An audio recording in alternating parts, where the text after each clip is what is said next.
ශ්‍රද්ධාවන්ත පින්වතුනි, අද දවසේ මේ උතුම් ධර්ම දේශනාව තුළින් මේ පින්වතුන්ට ඊටමත් වටිනා දහම් පණිවිඩයක් ලබා ගන්න අවස්ථාව තිබෙනවා. ඒ වගේම විශේෂයෙන් අද ධර්ම දේශනාවෙන් මම හිතුවා මේ වෙනකොට ප්‍රතිසංස්කරණය වෙමින් ගොඩනැගෙමින් පවතින මිහින්තලාවේ අනුබිදු මිහිඳු මහසෑයේ තොරතුරු ටිකක් මේ පින්වතුන්ට කියලා දෙන්න ඕනේ කියලා.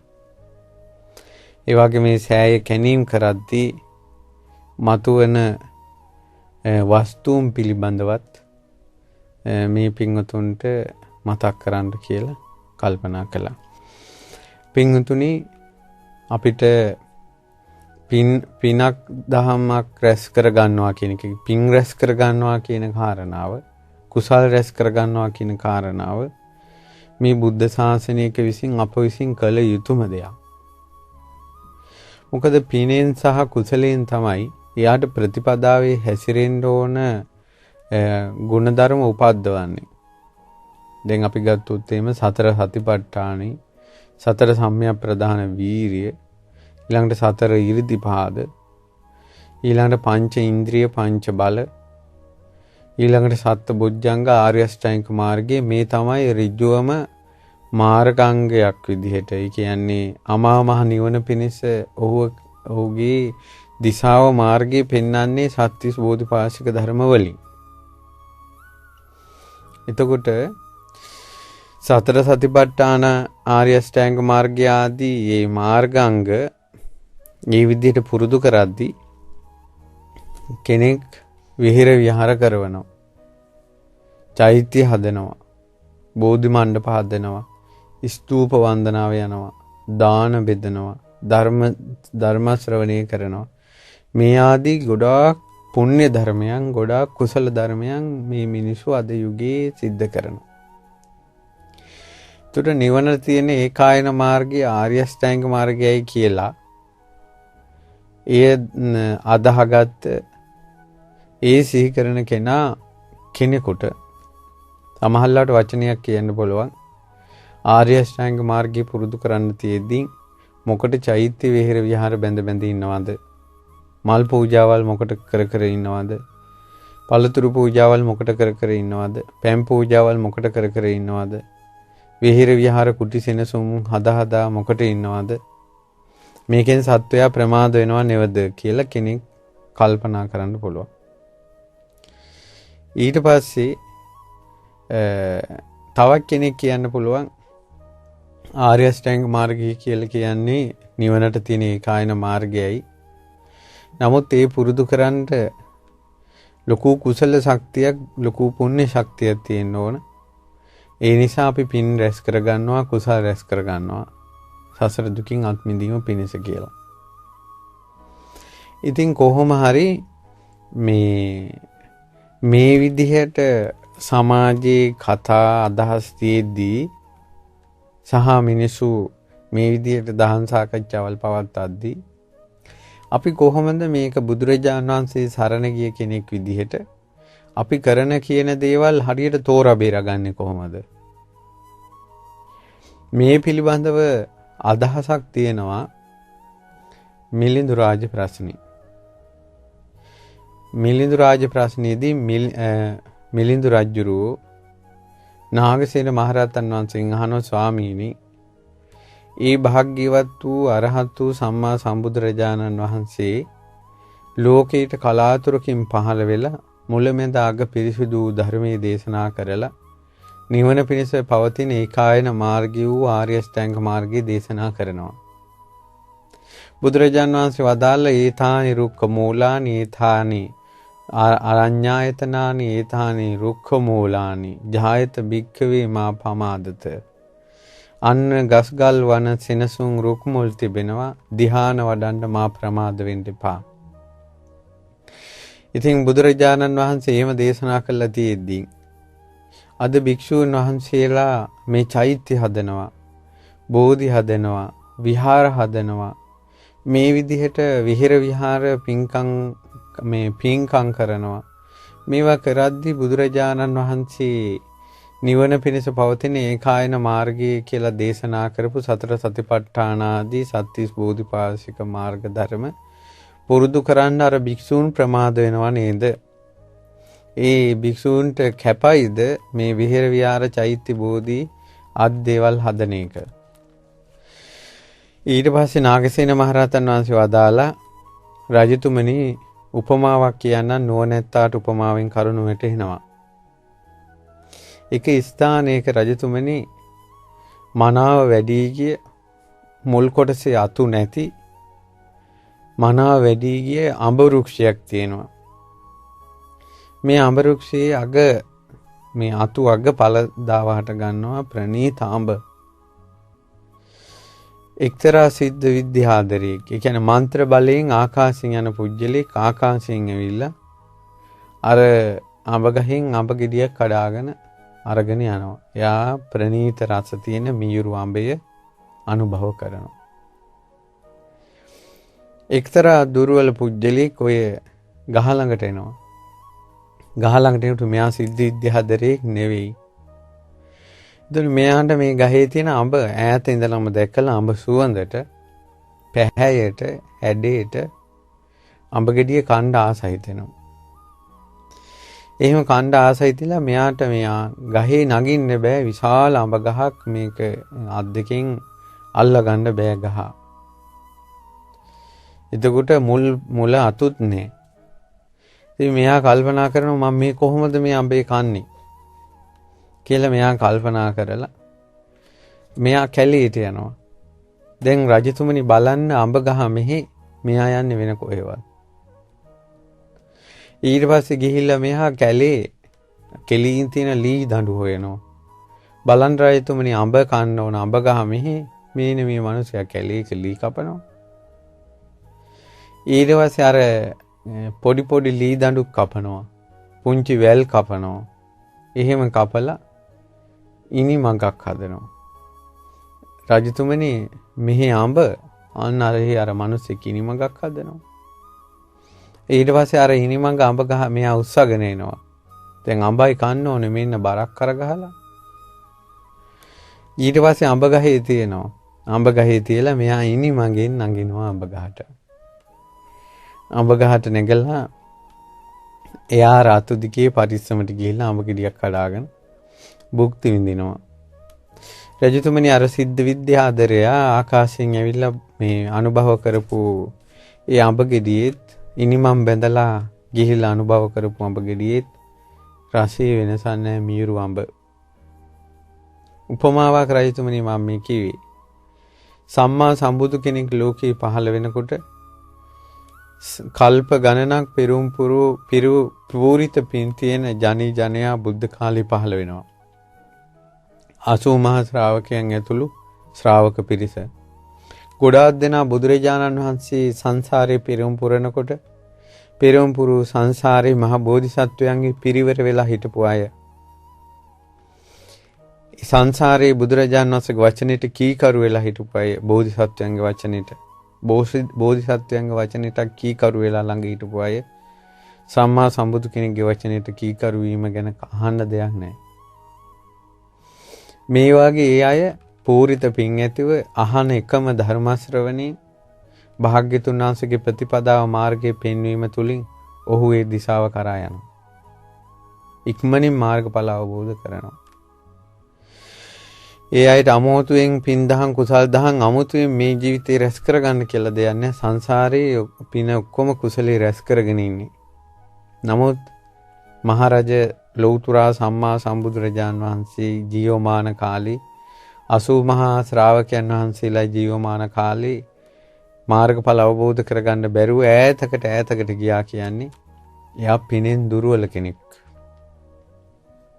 අරතරම් පින් තියනයි නෙවෙයි.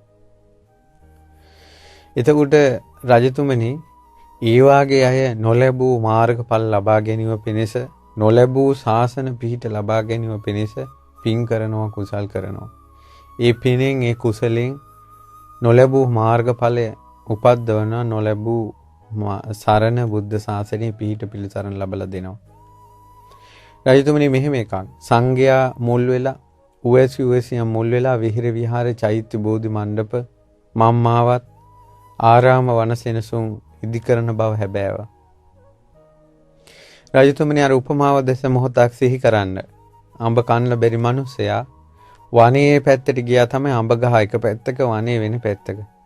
නමුත් අර වනයේ පැත්තට ගියේ ඉනිමගක් හදාගෙන අඹ ගහට එනවා කියන අදහසින්. ලී දඬු කැපුවේ මේ ලී දඬු වලින් ඉනිමගක් හදාගෙන අඹ ගහේ නගිනවා කියන අදහසෙන්. ඊට පස්සේ මේ ඉනිමග හැදුවේ කරේ තියාගෙන ආවේ. එයා යම් කෘත්‍යයක් කරනවද එයාගේ අභිමතාර්ථය තමයි මා අර අඹේ මීරු ඵල භුක්ති විඳිනවා කියන අදහස. ඒ වගේ මේ සංඝයා විහෙර විහාර කරද්දී ස්තූප කරද්දී ඒ වගේ අරමුණ තමයි මම මේ රැස් කරගන්න පිනෙන් මේ රැස් කරගන්න කුසලෙන් සංසාරයේ දුක් ගෙවා දමනවා. සංසාර දුකින් නිදහස් වෙනවා. අමා නිවනටපත් වෙනවා කියන අදහස තියෙනවා.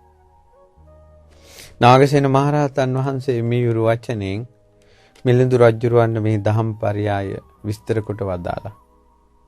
ඒ වගේ පින්වතුනි වෙහෙර විහාර ස්තූප කරවීම ඊළඟට පින් දහම් කිරීම කුසල් දහම් කිරීම එයාගේ හිතේ තියෙන එකම අරමුණ සංසාර දුකෙන් නිදහස් වීම නම් අමා මහ නිවන අවබෝධ කර ගැනීම නම් ඒ අය ප්‍රමාදී අය නෙවෙයි.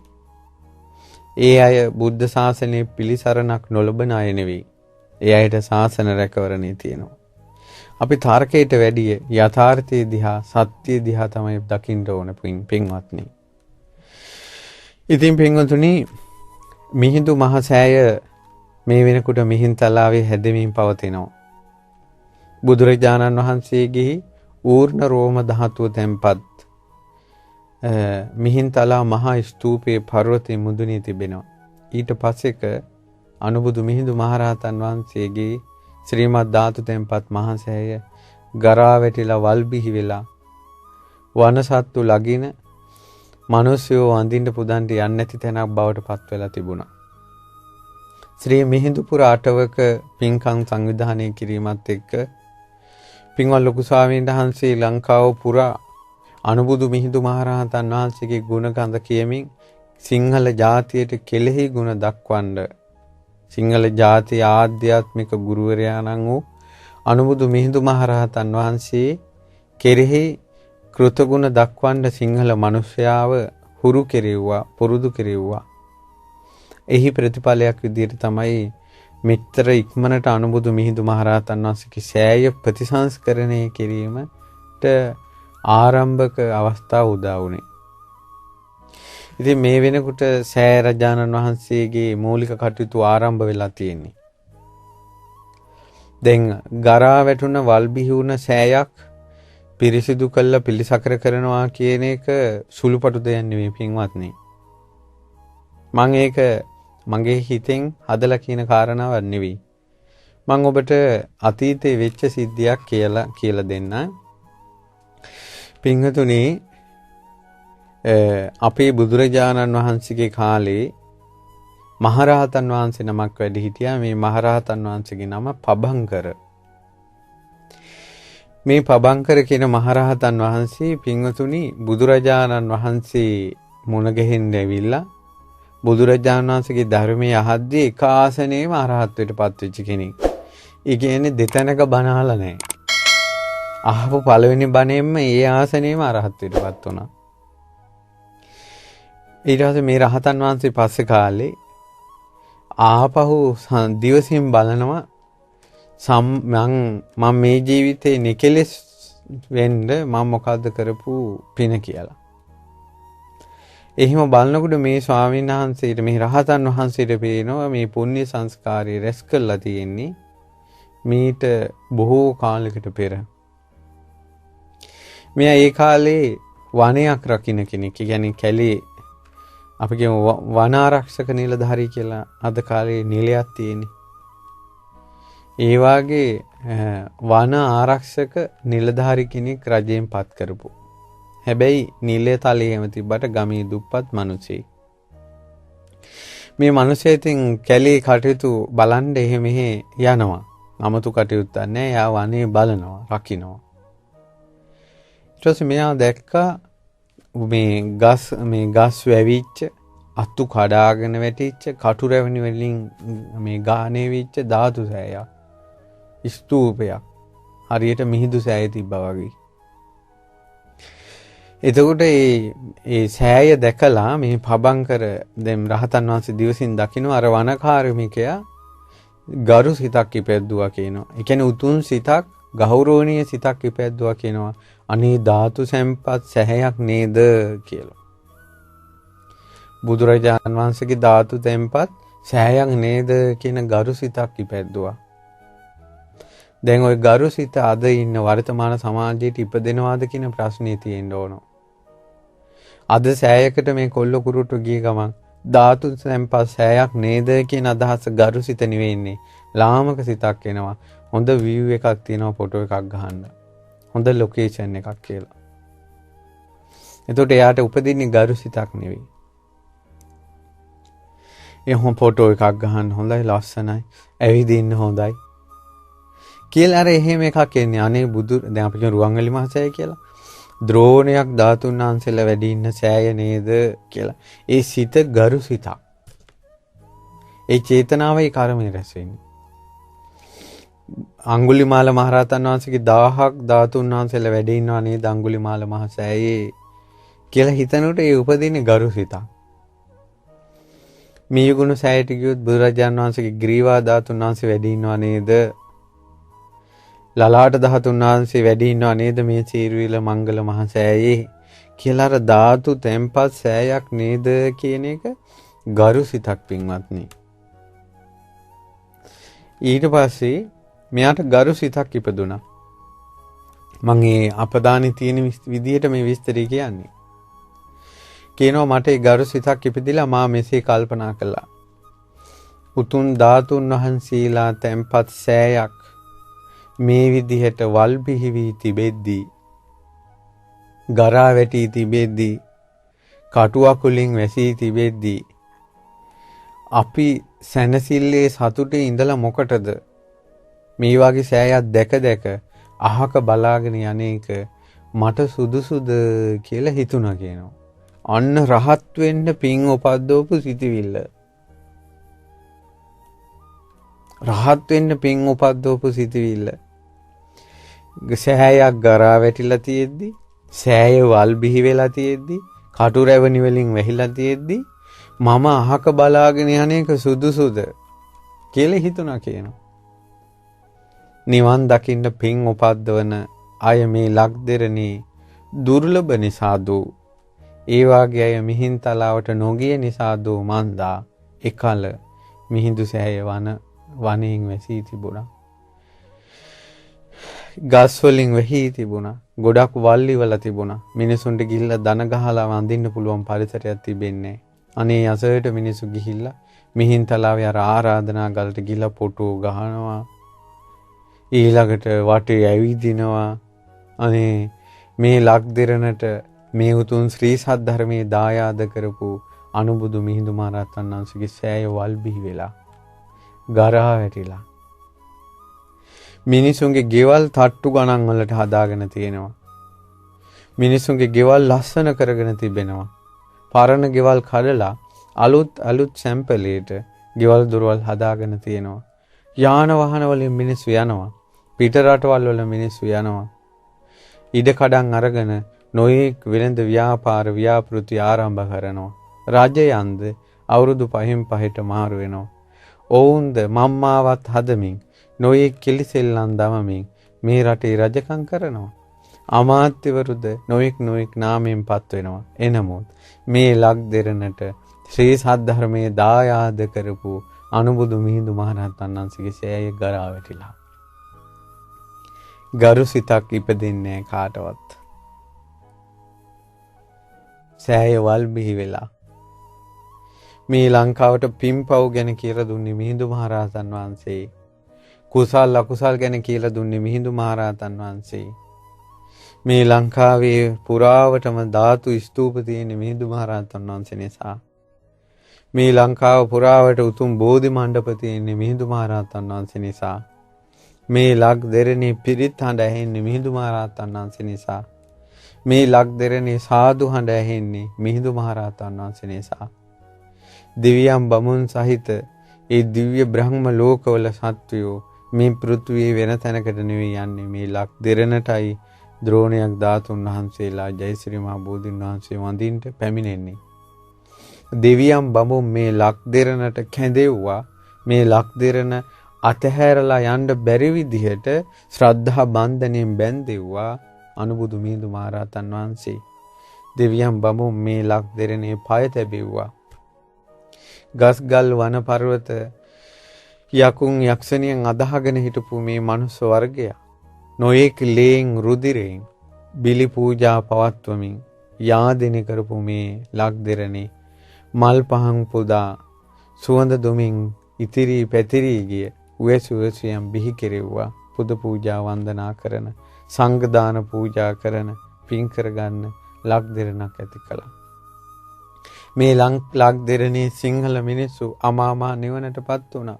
සෝතාපන්න සකදාගාමි අනාගාමි අරහත් කියන සතර මාර්ග සතර ඵලයන්ටපත් වුණා. ඒ වගේ මේ ලංකාවේ 12 මස්ථාන 8 මස්ථාන ආදී වූ පුණ්‍ය භූමි බිහි වුණේ මිහිඳු මහරහතන් වහන්සේ නිසා. නාගදීපේද මයංගනේද රුවන්වැලි සෑයද ඊළඟට ජයශ්‍රී මහ බෝධීන් වහන්සේ පිහිටි භූමියද මේ නොයෙක් ස්ථාන දීඝවාපිය පවා කිරිවෙහෙර පවා මේ ලෞතර බුදුරජාණන් වහන්සේ ලංකාවට වැඩිය වෙලාවේ සිරිපා තැබූ භූමිය කියලා පෙන්වා වදාළේ මිහිඳු මහරහතන් වහන්සේ. ඇත්තටම මේ ලංකාවේ තියෙන සෑම 12 මස්ථානයක සෑම ස්ථානයකම ඒ ස්තූපේ දොරටුවේ මිහිඳු මහරහතන් වහන්සේගේ ප්‍රතිමාවන් නිර්මාණය කරන්න ඕන. මොකද ඒ ස්ථානයේ පූජනීය බව කියලා දුන්නේ මිහිඳු මහරහතන් වහන්සේ. නැත්නම් 3 වතාවක් ලංකාවට බුදුරජාණන් වහන්සේ වැඩි බව දන්නෝ කවරවද? මිහිඳු මහරහතන් වහන්සේයි මල්ලිය ඒ තැන් පෙන්වලා දුන්නේ. අද අපි කසාවත දරාගෙන ඉන්නේ මිහිඳු මහරහතන් වහන්සේ පැවිද්ද අරගෙන ආවේ. මිහිඳු මහරහතන් වහන්සේ උපසම්පදාව අරගෙන ආවේ. ওই මිනිස්සු කටින පින්කම් කරනවා. ඊළඟට විහෙර විහාර හදනවා. ඒ ඔක්කොම පින්කම් කිරීමේ මහා පුණ්‍ය බීජය අරගෙන ආවේ මිහිඳු මහරහතන් වහන්සේ. ලංකාවේ මිත්‍යා දෘෂ්ටික අඳුර දුරු කළේ මිහින්තලාවෙන් පෑයූ හිරු මඩලෝ මිහිඳු මහරහතන් වහන්සේ. රාගෙන් ද්වේෂයෙන් දැවි දැවි හිටෝ මිනිසයා සිසිල් කරපු මිහින්තලාවෙන් පෑයූ පොසොන් සඳ මිහිඳු මහරහතන් වහන්සේ. එදා ලංකාවේ පොය දවසේ දඩේමේ ගිය මිනිස්සු හිටිය පින්වතුනි මිලේච්ඡ ජාතියක්. මිලේච්ඡ ජාතියක් හිටපු ලංකාව ධර්මද්වීපයක් බවට පත් කළා. මිහිඳු මහරහතන් වහන්සේ නොසිතින්ට මිහිඳු මහරහතන් වහන්සේ තමයි බුද්ධ ශාසනයේ අනාගත පැවැත්ම. මක්නිසාදයත් ලංකාවේ උපසම්පදාව පැවිද්ද නැති වෙලා බුරුමෙන් ආදී උපසම්පදාව ගෙනාවා කියලා ඔබ අහලා ඇති. නමුත් බුරුමේ තායිලන්තේ ඒ වගේ රටවලත් උපසම්පදාව නැතුව තිබ්බ කාලයක් තිබ්බා.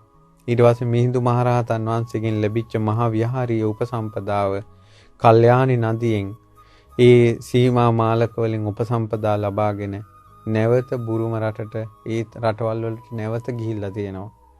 එතකොට ඒ රටවල් වලට මහා විහාරයෙන් උපසම්පදාව ගියා. ඒ රටවල් වල උපසම්පදාවරයක් වුණා ලංකාවේ නැසුණා. ආයි ලංකාවෙන් ගිහිල්ලා උපසම්පදාව අරගෙන ආවා. හරියට අනතුරකට කලින් මේ නිදානියක් තැන්පත් කරලා තිබිලා අනතුර පහ වුණාට පස්සේ ආයි නිදානේ ගොඩ දාගෙන එයින් යැපෙනවා වගේ එකක් තමයි මේක උනේ. ඉතින් ඒ නිසා මිහිඳු මහරහතන් වහන්සේ නිසාමයි මේ සෑම සම්පතක්ම තියෙන්නේ. මේ ලංකාව මනුස්ස වාසයක් වුණේ මිහිඳු මහරහතන් වහන්සේ නිසා. මේ රජකම් කරන මිනිස්සු දැනගන්න ඕන. පාලකයෝ දැනගන්න ඕන. මෙතියමෙතුරු දැනගන්න ඕන. මේ ලංකාව නැසෙන්නේ නැතුව මේ විදිහටවත් මිනිස්සු පණ ගහලා ඉන්නේ බුද්ධ ශාසනය ආනුභාවය නිසා කියලා. ඒ ලක් දෙරණට ශ්‍රී සද්ධර්මයේ දායාද කරපු රාජ මහා අමාත්‍යවරු තමන්ගේ රාජ්‍යයෙන් තමන්ගේ වස්තුවෙන් මේ ලංකා ද්වීපයෙන් මිහිඳු මහරහතන් වහන්සේව පිදුවා. එහෙව් මිහිඳු මහරහතන් වහන්සේගේ සෑය දා ලංකාවේ රජ වෙලා හිටපු දේවානම්පියතිස්ස රජුරුවන්ගේ මලණ්ඩ උත්තිය රජතුමා මහා හරසරින් ඉදි කරපු මහා සෑය ගරා වැටිලා ගානක්වත් නැහැ. ඉතින් අපි පාලකයෝ ගෙන්නලා මුල් ගල් තියලා මැති ඇමතුරු ගෙන්නලා මුල් ගල් තියලා විහෙර විහාර පෙන්නලා මේවා කරනවා. හැබැයි අය කරනවා යනවා ආයෙ මතක නැහැ. ඉතින් ඔහොම තමයි මේ ඒක ඉතින් ලෝකේ ස්වභාවය. සෑයක් විහෙරක් ස්තූපයක් කරනවා කියන එකට ලොකු පිනක් තියෙන්න ඕන. නමුත් දැනට අපිට ඒ අයට අපිට බාහිරට යමක් කියනවට වැඩිය තමන් තේරුම් ගන්න ඕන තමන් ගරු හිතක් උපද්දවන්න තවත් කෙනෙකුට චෝදනා කරනවට වැඩිය මම මේ පසුබිම කිව්වේ මේ ධාතු තැන්පත් සෑයක් නේද කියලා ගරු හිතක් උපද්දවන්න ඕන. අනිත් එක ධාතු තැන්පත් සෑයක් මෙහෙම ගරා වැටිලා තියෙද්දි අපි සැනසille හිටියත් එයින් ඇති ඵලය කිම කියලා තමන්ගේ හිතට තමා විසින් චෝදනාවක් කරන්න ඕන. අර වනකාර්මිකයා එක කළා. දැන් කතාව අවසන් නැහැ. ඒ වනකාර්මිකයා ඊට පස්සේ චෝදනාවක් කරලා තමන්ගේ හිතට ඒ මොහොතේ සියලු කටයුතු අමතක කරලා ඔහු අර මේ වල් බිහිවිලා තිබ්බ සෑය ළඟට ගියා කියනවා. මං ඒ සෑයේ වල් ඉවත් කළා, කටු ඉවත් කළා, වැටිලා තිබ්බ අතු ඉවත් කළා. තනියෙන් මිනිසෙකුට කරන්න පුළුවන් නම් සෑයක් පිරිසුදු කරන එක මම ඒක මට පුළුවන් විදිහට කළා. මං සෑයේ පැදකුණු කරලා, දන ගහලා, සිරස බිම තියලා, දෑත නල්ලේ තියලා 8 වතාවක් වැන්දා. අනේ ධාතු සෑය නේද කියලා. සෑයට පිටුපාන්න නැතුව පිටිපස්සෙන් පිටිපස්සට ඇවිල්ලා ගෞරවයෙන් සෑමලුවෙන් ඉවත් වෙලා ගියා. ඔන්න ඕක තමයි කරපු පින කියනවා. එදා ඉඳලා මේ දක්වා දැන් කල්ප මට පේනවා කියනවා. කල්ප 94ක්. කල්ප 94ෙම නිරේ වැටුන්නේ නැහැ කියනවා. තිරිසන් ලෝකෙ වැටුන්නේ නැහැ කියනවා. പ്രേත ලෝකෙකට ගියේ නැහැ කියනවා. අසුර ලෝකෙක වැටුන්නේ නැහැ කියනවා. සෑයක් පිරිසුදු කොට පිළිසකර කිරීමේ විපාකයේයි. දෙවියන් අතර ගියත් ඊළඟට මිනිසුන් අතර ආවත් ප්‍රධානියෙක් වෙනවා කියනවා. සෑයක් පිළිසකර කිරීමේ විපාකයේයි. යක්ෂ භූත පිසාච අමනුස්සෙක් සසර පුරාවට මට කරදර කරලා නැහැ කියනවා. සෑයක් පිරිසිදු කොට පිළිසකර කිරීමේ විපාකයේයි. මාගේ ශරීරේ රන්වන් පැහැවෙලා දෙවියන් අතර මිනිසුන් අතර මාව බැබලෙන්න ගත්තා කියනවා. සෑයක් පිළිසකර කිරීමේ පිරිසිදු කිරීමේ විපාකයේයි. කල්ප 94ක් සසර ආපස්සට මා සිහි කරනවා. කවදාවත් පිළිකාවක් මට හැදිලා නැහැ කියනවා. සෑයක් පිළිසකර කිරීමේ විපාකයේයි. කල්ප 94ක් මා ආපස්සට බලනවා. දෙවියන් අතර හෝ මිනිසුන් අතර හෝ ඉපදිච්ච කිසිම ජීවිතයක අබ ඇටයක තරම්වත් බිබිලක් කුරුලෑවක් පැල්ලමක් මගේ ශරීරයේ ඇති වෙලා නැහැ කියනවා. සෑයක් පිරිසිදු කිරීමේ පිළිසකර කිරීමේ විපාකයේයි. කල්ප 94ක් ආපස්සට බලනවා කියනවා. කවදාවත් දාඩිය දාන විදිහට අවුරස්මින් පිච්චුන්නේ නැහැ කියනවා. මා යන තැනක මට හැම වෙලාවෙම සෙවණක් හැදෙනවා කියනවා. සෑයක් පිළිසකර කිරීමේ විපාකයේයි. ඊට පස්සේ කියනවා මා කවදාවත් කල්ප 94ක් ආපස්සට සංසාරේ බලනවා කියනවා. කවදාවත් මගේ ශරීරේ කටුවක් ඇනිලා නැහැ කියනවා. ආයුධයකින් සිදුරු වීමක් සිදු වෙලා නැහැ කියනවා. ඒ සෑයක් පිරිසිදු කිරීමේ පිළිසකර කිරීමේ විපාකයේයි කියනවා. දැන් බලන්න අද කාලේ අපි කියමු සීනි අමාරුව හැදුනොත් එහෙම කටු කීයක් ගහනවද? ලේ චෙක් කරන්න කියලා කටු කීයක් ගහනවද?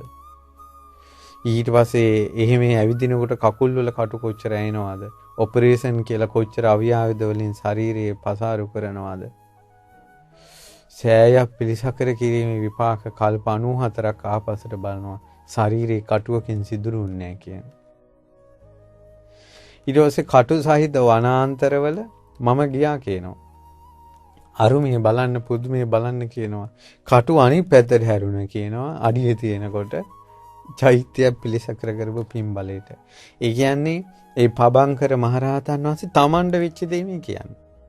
රහතන් වහන්සේට ලෝකෙට බොරුවක් මොසාවක් කියන්න උවමනාවක් නැහැ. රවට්ටන්න උවමනාවක් නැහැ. තමා ගැන පුරසාරන් දෙදීමක් රහතන් වහන්සේට උවමනාවක් නැහැ.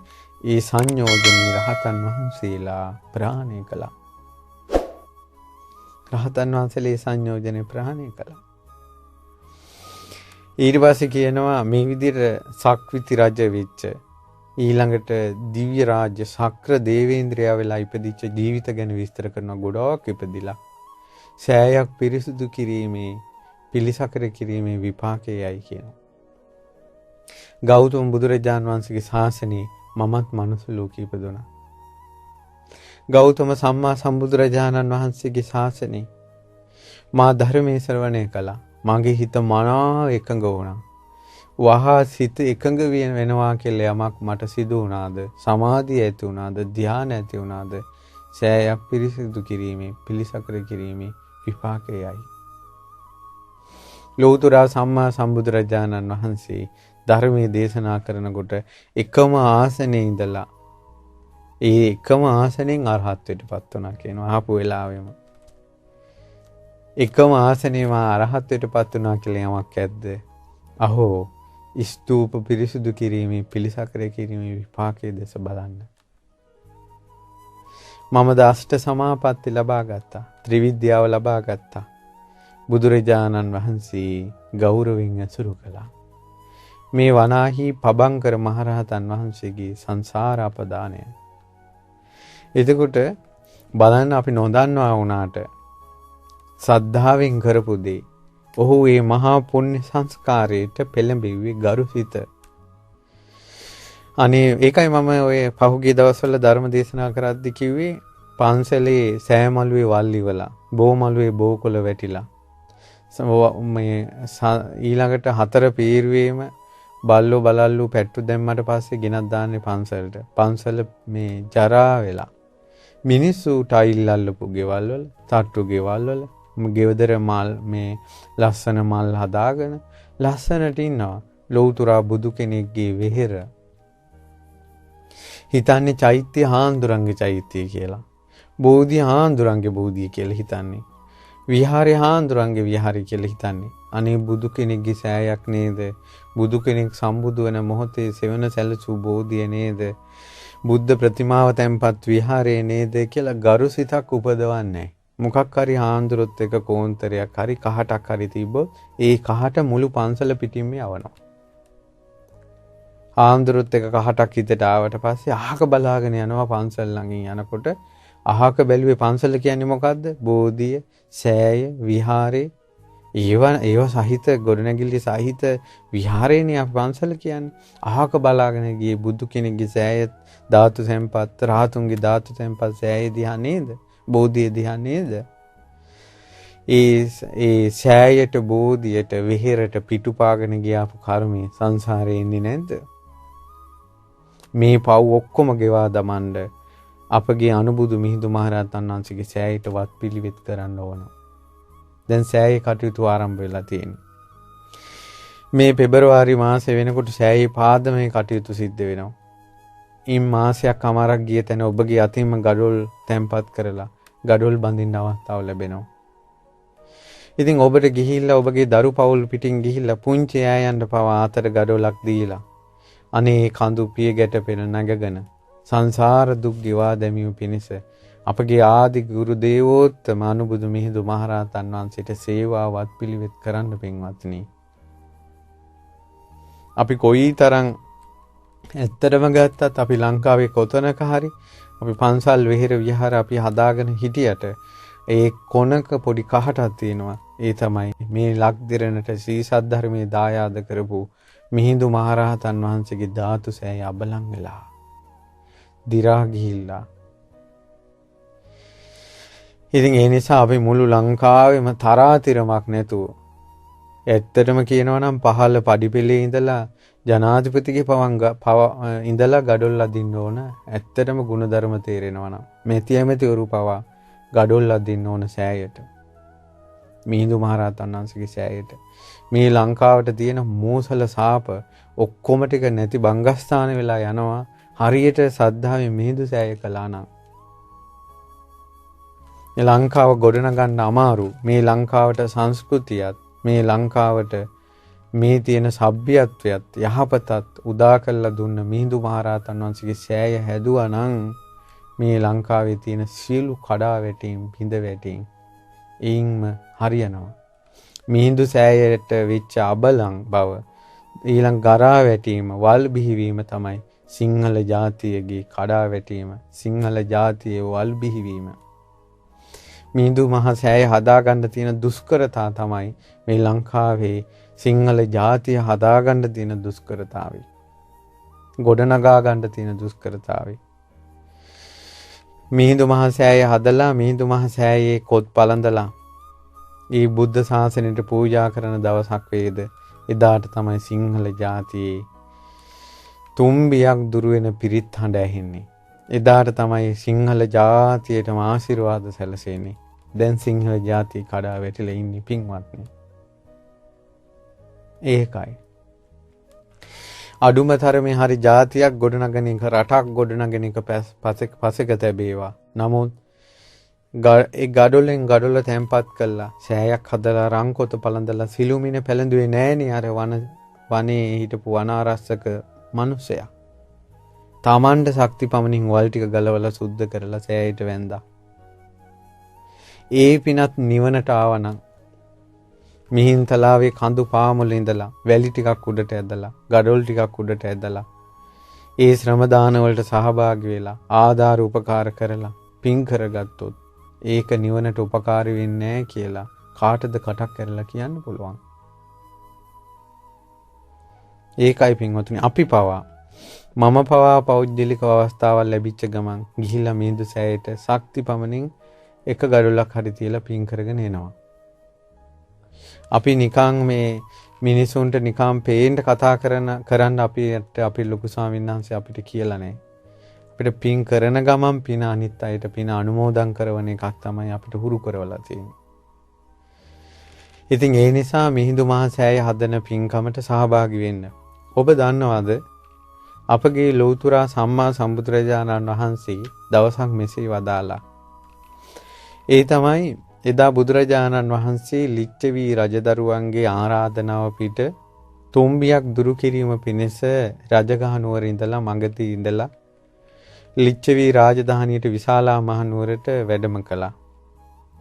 පින්වතුනි බුදුරජාණන් වහන්සේ වේළුවනාරාමයෙන් පිට වෙනකොට වේළුවනාරාමේ ඉඳලා ගංගානන් නදිය දක්වාම පාර සුදු එළි අතුරලා තිබුණා. ගොඩාක් මල් ඉහිරවලා තිබුණා. ඒ කියන්නේ සිරිපා තබනකොට සිරිපා මලේ ඉරෙන තරම් මල් ඉහළ තිබුණා. දෙපැත්තේ මල් මාලා තිබුණා. ඊළඟට බුදුරජාණන් වහන්සේට ලස්සන මුතුකුඩ රහතන් වහන්සේලාට මුතුකුඩේ සෙව්වා. බුදුරජාණන් වහන්සේ මේ උපහාර පූජා මැද්දේ වඩිද්දී ගංගානං ගඟේ නාගරාජයෝ ගංගානං ගඟ හරහා නොයෙක් මාණික්‍ය මල් ඒ වගේම ඡත්‍ර පූජාවන් සිද්ධ කළා. විශාලාවේ ලිච්ඡවි රජදරුවොත් එවැනි පූජාවන්ම කළා. ආපහු වඩිනකොටත් ඒ වගේ දෙවියන් බමුණු සහිත ලෝකයාම පූජා කළා. මේකට කියනවා ගංගාරෝහණ වරණාව කියලා. ඉතින් පින්වතුනි දන්සභා මණ්ඩපේ කතාවක් ඇති වුණා. භාග්‍යවත් බුදුරජාණන් වහන්සේට මේ අසිරිමත් පූජා සිද්ධ වෙන්නේ බුද්ධානුභාවය නිසා නේද කියලා. සියල්ල දන්නා වූ සියල්ල දකිනා වූ ලෞතුරා සම්මා සම්බුදුරජාණන් වහන්සේ සංඝයාට වදාලා පින්වත් මහණෙනි බුද්ධානුභාවය නිසා නෙවෙයි මේ පූජාව මෙවැනි වූ පූජා සිද්ධ වෙන්නේ මා සංසාරයේ කළ එක්තරා පිනක විපාකයක්. ස්වාමීනි භාග්‍යතුන් වහන්සේ දේශනා කරන සේක්වා. පින්වත් මහණෙනි එක්තරා ජීවිතයක මම බ්‍රාහ්මණයෙක් කියලා හිටියා. මාට පුත්‍රයෙක් ඉපදුණා. මේ පුත්‍රයා හරි විමුක්තිකාමී.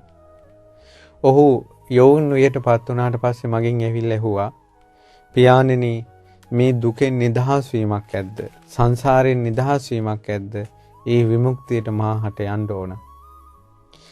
මට ඒ විමුක්තිය ගැන ඇහෙනකොටම ලොකු ප්‍රීතියක් ඉපදුණා. බලන්න පුතා මහාන වෙන්න යන්න හිතනකොට තාත්තට ප්‍රීතිය ඇති වුණා.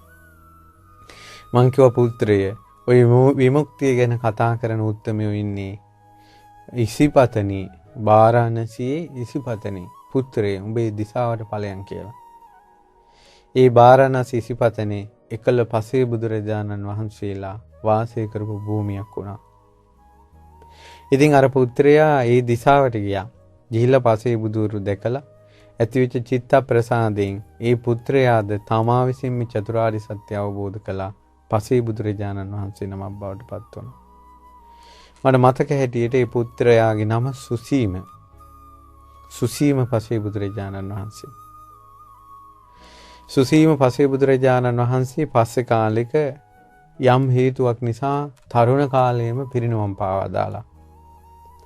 උවැසියෝ ඒ පසේ බුදුරජාණන් වහන්සේගේ ධාතු තැන්පත් කළා සෑයක් හැදුවා. සෑයක් කියන්නේ විශාල නෙවෙයි. පුංචි සෑයක් ගඩොල් තියලා සෑයක් හැදුවා. ඊට පස්සේ ටික ටික උවැසියෝ ඉතින් ඔහොම ටික ටික ওই කටයුතු ගියා. දැන් කොහොම හරි අර සෑය ටිකක් පරණ වුණා. සෑය ටිකක් එහෙම නොදැනීම වල් බිහි වුණා. කැලේට ගියා. අවුරුදු ගානකට පස්සේ පියාණන්ගේ නම සංක බ්‍රාහ්මණයාට හිතුණා මාගේ පුත්‍රයා විමුක්තියක් හොයාගෙන ගියා. අනේ මගේ දරුවට විමුක්තිය හම්බුණාද දන්නේ. ඔහුද පාගමනින් බාරාණසිය පැත්තට පියමන් කළා. පියමන් කරලා ඒ ප්‍රදේශයේ මිනිසුන්ගෙන් ඇහුවා මාගේ පුත්‍රයා මේ දිසාවට ආවද? ශ්‍රමණෙක් වුණාද? ඔබගේ පුත්‍රයාගේ හැඩරුව කුමක්ද? හැඩරුව කිව්වා. නමත් කිව්වා සුසීම. මිනිස්සු අඳුනාගත්තා. මිනිසුන්ගේ දැස් වලින් කඳුළු රූරා වැටුණා. සංඝ බ්‍රාහ්මණය අහනවා පින්වත්නි කිම හඬන්නේ? කිම වැළපෙන්නේ? කිම ශෝක කරන්නේ? මාගේ පුත්‍රයා විමුක්තිය සොයාගත්තේ නැද්ද? අහෝ ඒ මහා මුනිවරයා විමුක්තියටපත් වුණා. සංස්කාර ධර්මයන්ගේ අනිත්‍ය බලන්න. අනේ පසේ බුදුරජාණන් වහන්සේ පිරිනුවම් පාවා දාලා ආනර ඈත පේන වල් බිහි වෙලා තියෙන භූමිය තමයි ඒ උත්තමයාගේ ධාතු තැන්පත් කරලා හදපු ස්තූපය කියනවා. ඒ ස්තූපේ දිහා බලාගෙන ඉන්නකොට දරා ගන්න බැරි ශෝකයක් ඇති වුණා කියනවා. මාගේ පුත්‍රයා එදා විමුක්තියක් සොයාගෙන යන්න මගේ පාල්ලා වඳිද්දී මට ශෝකය ඇති වුණේ නැහැ ඉච්චර. ඒත් පිරිනිවන් පාවා දාලා ඒ පසේ බුදුරජාණන් වහන්සේගේ ධාතු සෑය දකින්න ලොකු දුකක් ඇති වුණා කියනවා. මා කඳුළු සලාගෙන ඒ පැත්තට පියමන් කළා. පියමන් කරලා ඒ සෑයේ වටාපතක ප්‍රමාණය මට එච්චරයි කියන මම කල්පනාව තිබ්බි. වටාපතක ප්‍රමාණය වල් ගැලෙව්වා කිව්වා. සෑයේ. ඊට පස්සේ උතුරු සළුවට වැලි ටිකක් ගෙනල්ලා වල් ගලවපු ටිකට වැලි ටික දාලා වනමල් අරන් ඒ වැලි ටිකේ ඉහලා සෑයට ඉහලාගෙන ගිය කුඩය සෑයේ උඩින් තිබ්බා සෑයට කුඩයක් විදිහට. උතුරු සළුව කෝටුවක ගහලා ඒ සෑය ළඟ හිටෙව්වා කොඩියක් විදිහට. වැඳලා හඬ මා නැවතත් පිටත් වුණා. පසේ බුදුරජාණන් වහන්සේ නමකගේ සෑයකට මං වටාපතක ප්‍රමාණයක හෝ වල් ඉවත් කරලා පිරිසිදු කිරීම කළා කියලා යමක් ඇද්ද? මගදී ඉඳලා විශාලාවටම මාර්ගයේ පිරිසිදුුනේ සෑයක් පිළිසකර කරපු පින්බලයට කියනවා. අදටත් බෝධින් වහන්සේ නමක් වඩම්මද්දී ධාතුන් වහන්සේ නමක් වඩම්මද්දී වැඩි ඕන්නේ අදට මහාන වෙලා ඉන්න සංඝයා ධනට වඩම්මද්දී පවා පාරවල් සුද්ධ කරන්නේ බුදුරජාණන් වහන්සේ දා සෑයක වල්ගලවපු පිනට බෝධිසත්ව කාලේ. එදා මේ උතුරු සල්වියෙන් වැලි ගෙනල්ලා මළුවේ අතරපු පිනට තමයි කියනවා අදට සෑ මළු වල බෝ මළු වල සුදු වැලිය තිරෙන්නේ. ඉතින් එදා ගංගාරෝහණ වර්ණනාවේ මගදී ඉඳලා විශාලා මහනුවරටත් විශාලා මහනුවර ඉඳලා මගදීටත් සුදු වැලිය තුරු නමාවතී. එදා වනමල් ගෙනල්ලා සෑයට පුදුපු පින්බලයට කියනවා අදටත් මල්ලි හින්නේ මාවතට. එදා කොඩියක් මේ තමන්ගේ කුඩේ සෑයට ඉහළපු නිසා තමයි කියනවා අදටත් බෝධියක් වඩම්මද්දී ධාතුන් වහන්සේලා වඩම්මද්දී මුතු කුඩා අල්ලන්නේ. සංඝයාට පවා අද ධනට වඩිද්දී බනට වඩිද්දී මුතු කුඩයක් ඉහළෙන්නේ. එදා සෑයකට කුඩයක් ඉහළපු පින්බලේ අදටත් විපාකයි. තමන්ගේ දරුවන්ටත් විපාකයි ඒක. එදා කොඩියක් පළඳපු තමන්ගේ උතුරු සළුව කොඩියක් කරපු නිසා තමයි බුදුරජාණන් වහන්සේ වඩින මාවතී දජපතා කෙසුණේ කියනවා. අදටත් ධාතුන් වහන්සේ නමක් වඩම්මද්දී බෝධියක් වඩම්මද්දී දෙපස කොඩි දාලා පතාක එසවෙන්නේ එහි පින්බලයට කියනවා. ඊට පස්සේ එදා සෑ මල් වලට පැන් ඉස්සා කියනවා. පැන් කෙන්ඩියෙන් අරන්. ඒක තමයි කියනවා විශාලා මානුවරට සිරිපා තබද්දී පොකුරු ඇසි ඇති උනේ.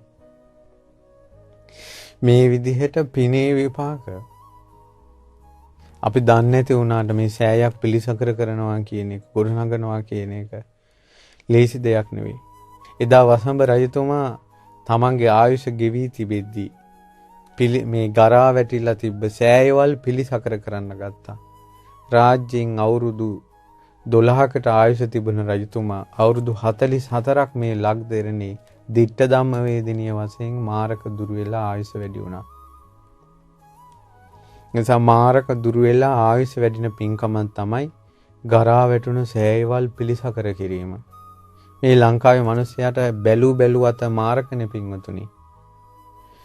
මිනිස්සු එළියට ගියත් වැටිලා මැරෙනවා, පාරේ හැප්පිලා මැරෙනවා, ඊළඟට මිනි මැරුම් සිද්ධ වෙනවා, පොඩියෝ මැරෙනවා, බෙහෙත් වස විස මේ වෙලා මැරෙනවා, අසංගත වලින් මැරෙනවා.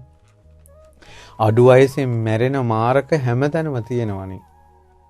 මාරක දුරු වෙන මහා පින්කමක් තමයි සසරේ පවා මාරක දුරු වෙන සෑයවල් පිළිසකර කරවීම, ගරා වැටුණ සෑයවල් ගොඩ නැගීම. ඒ නිසා පින්වතුනි අපි මේ විදිහට පුළුවන් තරම් පින්දහම් කුසල් දහම් රැස් කර ගන්නට ඕන. ඊළඟට මතක තියාගන්න මේ මනුස්ස ජීවිතේ විතරයි ධාතු පූජා කියලා එකක් තියෙන්නේ. ස්තූප පූජා කියලා එකක් තියෙන්නේ. දැන් කවුරු හරි මැරිලා ගිහිල්ලා බුද්ධ ශාසනයක් නැති තැනක ඉපදුනොත් එහෙම එතන ධාතු වන්දනා නැහැ, බෝධි වන්දනා නැහැ, චෛත්‍ය හදනවා කියලා එකක් නැහැ, බෝධි හදනවා කියලා එකක් නැහැ. හරි.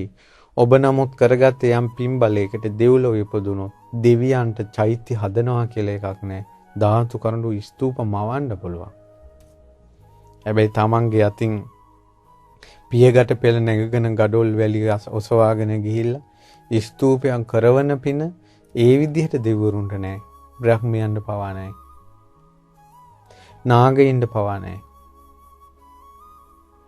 මනුස්ස ලෝකේමයි තියෙන්නේ මේ දුක්ගෙන සෑයක් හදලා ඒ පෙම්බලෙන් දුක් ගෙවන පින. ඉතින් ඒ නිසා මේ අවසාන යුගයයි පින්වතුනි ධාතු පරිනිර්වාණය වැඩි ඈතක නෑ. අපිට මේ පුංචි අවුරුදු 50 ලොකු කාලයක් වගේ පේනවා වගේ තමයි ධාතු පරිනිර්වාණයත් ලොකු කාලයක් වගේ පේනවා. ඒ දීර්ඝායුෂ තියෙන දෙවිවරුන්ට දෙව්ලෝපං පිනැත්තන්ට මනුස්ස ලෝකේ පේනවා. චූටි කාලයයි මිනිස්සු ඉන්නේ. ධාතු පරිනිර්වාණය චූටි කාලෙකින් වෙනවා. ධාතු වැඩි ඉන්න සෑයවල් ගරා වැටිලා, ධාතු වැඩි ඉන්න කරඬු, ධාතු මන්දිර ඔහේ තියෙනවා පුද පූජා සත්කාර කර කර පින් කරගන්නේ.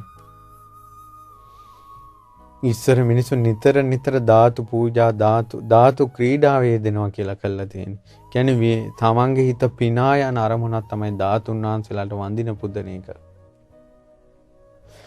ඒ ධාතු වන්දනාව නැති වෙලා දැන් යනවා. පින්වතුනි මේ අවසාන යුගයයි. කුසලයක් පිනක් කරගන්න අවසාන යුගයයි. මහා ධාතු පරිනිර්වාණාදී වැඩි ඈතක නැහැ. දැන් ධාතු සෑයවල් හදන්න ඕන. දැන් බෝධින් වහන්සේලාට උපස්ථාන කරගන්න ඕන. ධාතුන් වහන්සේලා වඳින්න ඕන, උපස්ථාන කරගන්න ඕන. ඒව කරන්න මේ මනුස්ස ජීවිතේ මේ නිවුස් බලා මේ රටේ ලෝකේ තියෙන ඒවා ගැන බැන කියලා ඕපාදූප කිය ඉන්නවට වඩා විඳින දුක් මදිද මේ සංසාරෙට ওই විදිහට තවමත් ඇලුම් කරන්නේ. මේ සංසාර දුකෙන් නිදහස් වෙන්න ආස කරන්නේ නැද්ද? පින්වතුනි බුදුරජාණන් වහන්සේලා කල්ප අසංඛ්‍යයකින් සමහරවිට එක බුදු කෙනයි. කල්ප 100කටත් බුදුරු දුර්ලභයි. බුදුරජාණන් වහන්සේ නමක් නැති තැනක ධාතු සෑයක් කියලා නැහැ, බෝධි නැහැ, සංඝ දාන නැහැ, ධාතු වන්දනා නැහැ, මොනවත් නැහැ බුද්ධ ශාසනයක් නැති කාලයක. බුද්ධ ශාසනයක් තියෙන කාලෙත් මේ මහා පිං කුසල් අහිමි කරගත්තොත් එහෙම අවසානයේ බුදවරු නැති කාලෙක ඉපදිලා පංචකාමයෙන් පංච දුස්චරිතෙන් දස අකුසල් වලින් වෙලී මිත්‍යා දෘෂ්ටියෙන් බැඳිලා මහා අකුසල් කරගෙන සතර අපායේ මහා ගෙදර කරගෙන මෙතෙක් බුද්ධ ශාසන අහිමි වුණා වගේ ඉදිරියටත් බුද්ධ ශාසන අහිමි කරගෙන පරක් තෙරක් නොපෙරෙන සංසාරයට වැටේවි. ඕවා නුවණින් කල්පනා කරනකොට බය හිතෙන්නේ නැද්ද? පින්පව් විශ්වාස කරන්නේ නැද්ද? ආයෙ මැරිලා උපදිනවා කියලා විශ්වාස කරන්නේ නැද්ද? මේ සංසාරේ අපිට ලැබිච්ච අහිමි වූ දේ තමයි බුද්ධ ශාසනය. උරුම වූ දේ තමයි ජරා මරණ, ශෝක පරිදේව දුක්ඛ දෝමනස්ස. ඒව උරුම කරගෙන යයි. මේකත් අහිමි කරගන්න එපා කියලයි මේ බණපදේ කියන්නේ. මේකත් අහිමි කරගන්න එපා. අනුබුදු මිහිඳු මහරහතන් වහන්සේගේ සෑය පිළිසකර කරලා මේ පුණ්‍ය නිධානය ගන්න.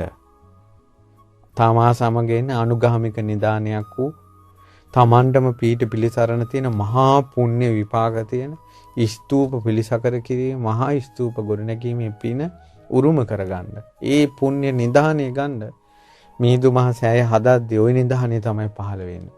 ධාතු නිදානේ සෑය ගැබේ තියෙනවා. ධාතු නිදානේ වට කළා තමයි අපි සෑය හදලා පුණ්‍ය නිදානේ අපිට ගන්නෙ. ඉතින් ඒ නිසා පින්වතුනි අනිවාර්යයෙන් මිහිඳු මහ සෑය හදන එකට මේ ලංකාවේ මේ බණපද ඇහෙන තැනක ඉන්න කෙනෙක් මොනම ආකාරයෙන් කාලයෙන් ධනෙන් ශ්‍රමයෙන් මොන ක්‍රමෙන් හරි සම්බන්ධ වෙන්න. ශ්‍රම දානවලට ඒ ඔබට ශ්‍රද්ධා රූපවාහිනියෙන් ඒ වගේම දැනුම් දෙන ටෙලිෆෝන් නම්බර ඇති. ඒ ටෙලිෆෝන් නම්බර වලට කතා කරලා ශ්‍රම දානයට දිනයක් දාගෙන ඒ දිනේට තමන් ගිහිල්ලා ශ්‍රම දාන කරන්න. ගඩොල් පෙරහැරකින් ගිහිල්ලා ගඩොල් පූජා කරන්න. වැලි පූජා කරන්න. චූටි අයන්ගේ අතට පවා පුංචි ගඩොල්ලක් දෙන්න. මිහිඳු සෑයට පුදන්න කියන්න. මහාම පිනක් අපිට අනුබුදු කෙනෙකු බඳු මිහිඳු මහරහතන් වහන්සේගේ ධාතු සෑයයි. අපේ ආදි ගුරු දේවෝත්තමයන් වහන්සේට කරන ගුරු උපහාරයයි. අපි ලැබූ සදහම් දායාදයට කරන කෘතගුණ පූජාවයි. මිහිඳු මහරහතන් වහන්සේගේ සෑයට කරන අරහන්ත මහා පූජාවයි. දුර්ලභ මනුස්ස ජීවිතයක කරන මහා ධාතු පූජාවයි. ගෞතම බුද්ධ ශාසනයේ ලබන පුණ්‍ය නිධානයේ පිළිසරණයි. ඒ ලබා ගන්න. කණ්ඩායම් වශයෙන් යන්න. ඊළඟට වැලි අදින්න.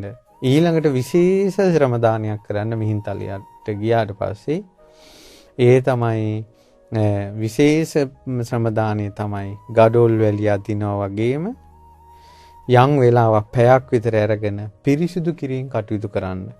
තැන් තැන් වල පොලිතින් දාලා තියෙනවනම් ඊළඟට කෑම පාර්සල් දාලා තියෙනවනම් ටින් මොන හරි ඒවා තියෙනවනම් ඒ ඔක්කොම එකතු කරන්න.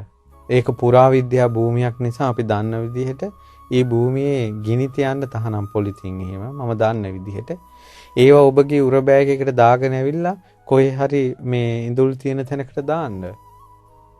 විශේෂ පින්කමක් කරන්න පිළිසකර පිරිසිදු කිරීම කරලා කණ්ඩායම් වශයෙන් ගිහිල්ලා මේ මිහිඳු සෑය ප්‍රතිසංස්කරණ කටයුතු කරන ඒවට සම්බන්ධ වෙන්න විටින් විට සම්බන්ධ වෙන්න ඥාතින් දන්න කියන අය සම්බන්ධ කරගන්න. මේ දවස්වල සිමෙන්ති ගියක් පවතින නිසා පුළුවන් නම් සිමෙන්ති පූජා කරන්න. ඊළඟට ඒ සම්බන්ධයෙන් තියෙන සෑය ප්‍රතිසංස්කරණය කිරීම අරමුදලක් තියෙන නිසා මුදලින් උපකාර කරන්න.